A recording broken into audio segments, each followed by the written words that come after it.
What's the difference between a transparent and an opaque colour? I'm going to show you.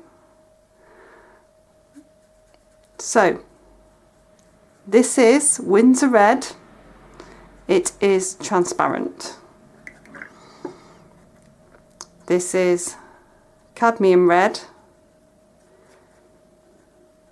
It's opaque. At first glance, they look pretty similar. So what's the differences?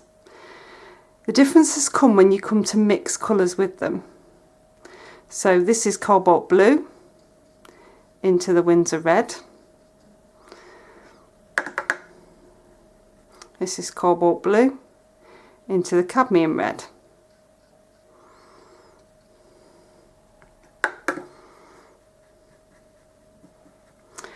What you'll notice is the blend is much better in the Winsor Red. It is still blending in the cadmium, but just not in the same flow.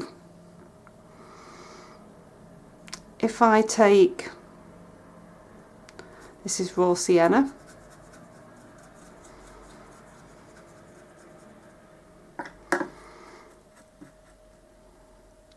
Take a bit of Cobalt Blue in.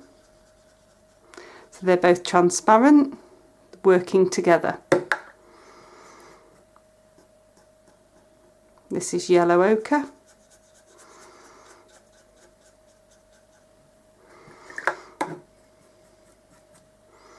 Cobalt Blue. Pushing against it. You can see, can you see the push? It's much better, it's much clearer on that one than it is on the red. It's pushing backwards. They're blending nicely. The ochre's winning the battle against a transparent. If I use Winsor Red, Raw Sienna, so I'm mixing them just on the paper, Cobalt Blue, I get a really nice transparent brown.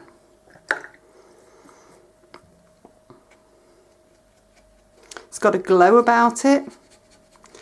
If I use Cadmium Red, Yellow Ochre, Cobalt Blue, what you make is muddier browns. So really the transparent colours are my favourites. They're the ones that glow, they're the ones that work well together, but opaques can be used in certain situations. If you have a palette that is full of cadmiums and ochres, then it's very easy to make these muddy looking colours. So my advice is to move towards some transparents. To find out where you find out about what's transparent and what's not, whatever paint you're using, you'll be able to find a colour chart online and it will tell you which of those colours are opaque and which are transparent. For more tips and techniques, I'll pop my techniques playlist up here for you to click on, and I'll pop another techniques video just here.